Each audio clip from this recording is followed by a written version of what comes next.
I just finished listening to something, which was rather good. But that app fails to work again. Apparently, there was a fix they tried yesterday that just like imploded. So if you got like a big back calendar, your app won't load.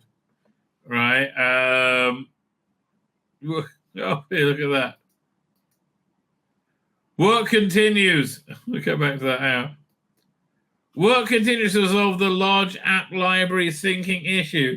The fix is currently still running, and it may take there's a new fixer now, and may take a few hours to complete.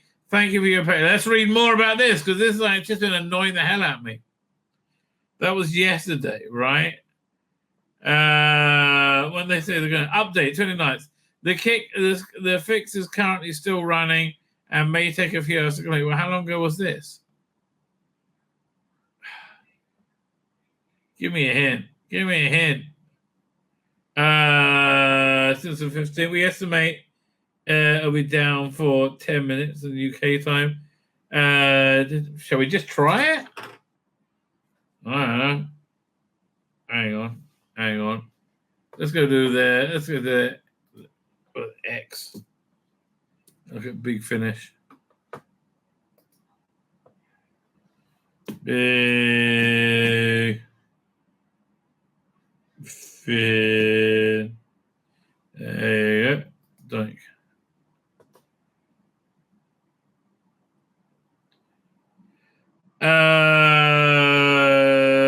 No, was it the app? That's from 23 hours ago. Any new updates? Not there.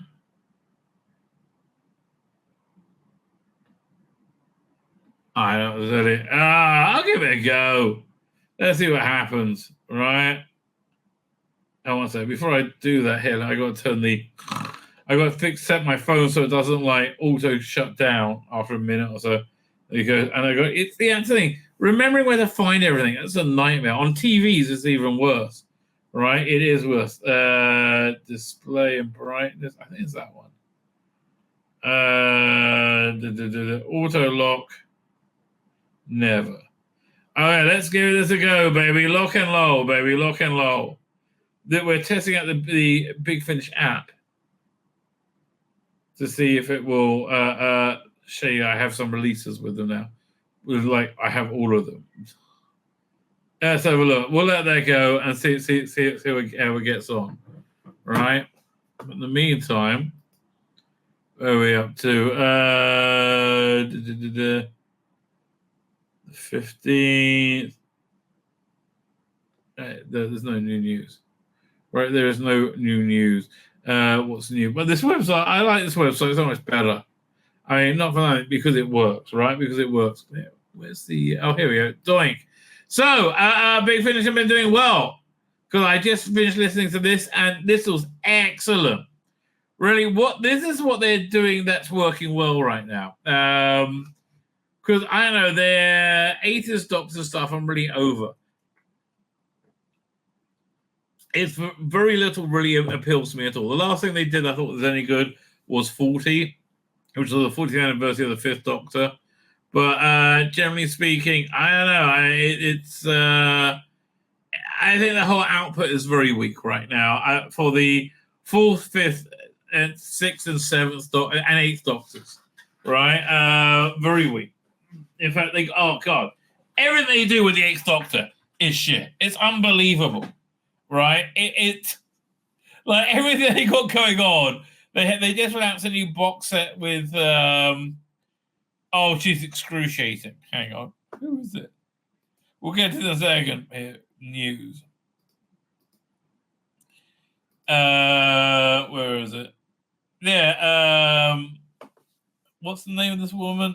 She's a good actress, but terrible Audacity. That was the name. Oh my god. The most again oh god, so awful. Right, I'm not joking. So we're going to be also Matthew Jakes is writing. That's interesting. But other than that, man, she's such an awful character. She's like a lesbian feminist wet dream fantasy. Yeah, that's the best way I can describe it. Oh. So that when they do that with the Eighth Doctor, I'm like, oh, forget it. And then they have him Eighth Doctor with the the planet, the trannies, with the trans. What's it called again? Tanya, that's the name, with the trans companions. I mean, leave me alone with this bullshit. Why don't they do with the Eighth Doctor is shit? I'm sorry. Anyway, but this was very good. So yeah, what's working well is all the Doctors without the original Doctors. I like the Stephen Noonan's first Doctor. I like the Michael Troughton's second Doctor. I like the Tim Trelaw third Doctor. I think fourth Doctor has been reasonably boring for a long time. I've been out for a while. And fifth Doctor again, there's just never a reason to get it. And then sixth Doctor's been, there's been years since there's been a good sixth Doctor release, right? And then seventh Doctor, it's weird. Seventh Doctor is just genuinely quite bad at Big Finish, right? TARDIS time, yeah, my thumbnails. I was going to reply to you and say, yeah, I'm sorry, that's over now, right? Who's the bloke in the wheelchair? Which wheelchair? I don't know. I missed it.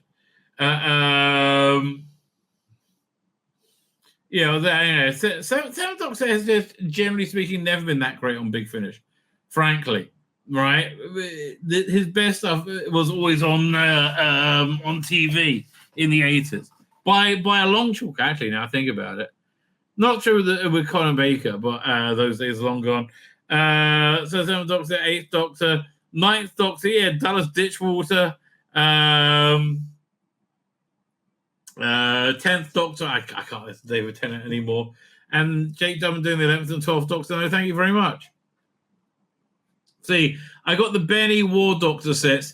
Have you listened to the other Dark Gallifrey stuff? Do I have to listen to Dark Gallifrey stuff as well? No, you don't. It's its own thing. However, right? Okay, so this is a change of direction for the War Doctor range. This is Jonathan Carey doing Jonathan Hurt. Does it excellently, right? To me, you can't tell the difference. Now, what I've been annoyed about with this range is with the other like the Ninth Doctor range, they do, or 10th Doctor range, they do this a lot when you have a 3 or 4 disc release, and they're all like individual stories, which means you just get a lot of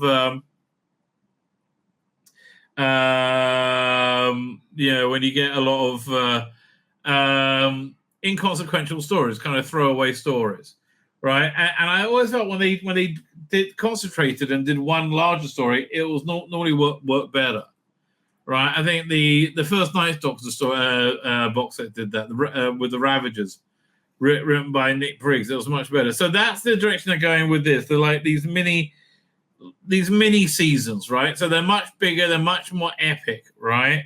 And they really, really work. Now, one of the things that really work about, I mean, just the structure in itself really works. I like the bigger stories told over 3 episodes. It's much stronger, right? What also helped was Samuel West as Morbius. He's really kicking it. Now, you asked me about do you need to listen to the rest of Dark Gallifrey? No, you don't. However, the first Dark Gallifrey release was Morbius, and it really ties directly into this. So this was so good. I remembered it, and I remembered I liked it, but I can't remember how it ended. Right? That's what the disc with the box set with Tom Baker in it, the episode with that. So one thing I want to do is go re-listen to the final episode of Dark Gallifrey Morbius, which syncs perfectly into this. But Samuel West as a villain, as Morbius as a villain, just great. Right, more of that, please. Right, it just really, really works. Look, Big Finish have done a lot of great villains and monsters. Right, they did the Eminence, they did the Galari Clutch, they did the 9. They did. Zagreus didn't work as well, but there's they have a good pedigree of making good threats and good villains, and this is a good villain, right? Morbius, very charismatic, callous, and ruthless, right? But very charismatic at the same time. Like it's all about having a huge, massive chip on the shoulder because he didn't come from a titled family, right? And he had to he was a bit of an oik in the academy, right? So he ended up destroying the academy when he became rose to power through the scourge of populism. So him as a villain is great. Like it's this complete self-belief is fantastic, right? So the basic setup for this is, Tim Foley said it was based on the Star Trek Wrath of Khan, sort of, and which is based on Moby Dick, right? Kind of, yeah. So look, the good conceit this starts with is the Doctor has been infected with a virus that gives him temporal toxemia, all right, to the so he can't travel in time, and this is how it's been for 3 years. And I think that's a really interesting end. He's living on this planet being nursed by an ex-sister of Khan, right? Because trying back to her. But if he goes through any form of time travel, his blood boils, right? Really fascinating idea, and I think really played it well with Jonathan Carey. Again, who I think is excellent. He really feels like the War Doctor's really getting a 3-dimensional sense now with the work they've done on Big Finish, which is a lot. I mean, some of it was with John Hurt. So yeah, I like that premise a lot, right? And the Sister of Khan nurse. Morbius shows up and he is hell bent on vengeance, right? He is good, which I can't remember how the Morbius thing finished in Dark Gallifrey, which is why I got to go back and listen to it. But again, you see him assume power, which is fantastically reasonable. At him in battle, there's lots of battles with Daleks. This is like if they did a mini series every Christmas with the War Doctor. This is it's just big budget scenery chewing stuff, right? With a lot of it just working, completely. So yeah, this one's a big recommend for me. I hope we have more Morbius stuff, right? I think that'll be a good idea. The weird thing about the Dark Gallifrey stuff is Morbius is hardly in it. Same with this one. This one's the War Master. I think he's in the second part. I don't think he's in the first one. Just came out. Also, Suzu's War just came out. It says, look at their official blurb. The War Doctor has been forced out of the fight, and the battle has moved on in his absence. So the new battle. So that's the other thing. There's a third faction in the Time War now, and they're very interesting who they are. When you find out, and when you find out, that's about the halfway point. And again, it's making this whole era much more 3-dimensional and anchored. The more it's able to be defined, it's great. And a lot of it is about not being able to be defined. New anomalies and new excuses that keep him from him to keep his distance, whatever. With only Cora the nurse to keep him company on the planet of Lal, the War Doctor is content to leave his old life behind. But something is stirring in the depths of the twisted planet. An old embittered foe embattled with a terrible grudge against the Doctor. And when a chance encounter gives the enemy the chance to escape, nobody is safe for the quest of vengeance. From the depths of the stormy valley, Morbius will rise. Actually, one of the most interesting characters I found in this is the second in command of a time ship, right? Who suffered a defeat, right? And has been forced to pay for that.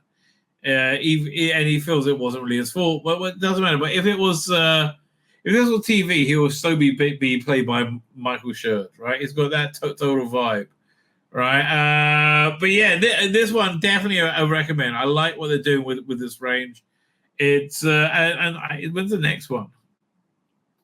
Well, Doctor Rises December. Yes, I will be buying this, right? Because the last one knocked out it's knocked out the park. So yeah, it's working very well. What else is new this month? Let's see what I listened to. Susan Ward just came out,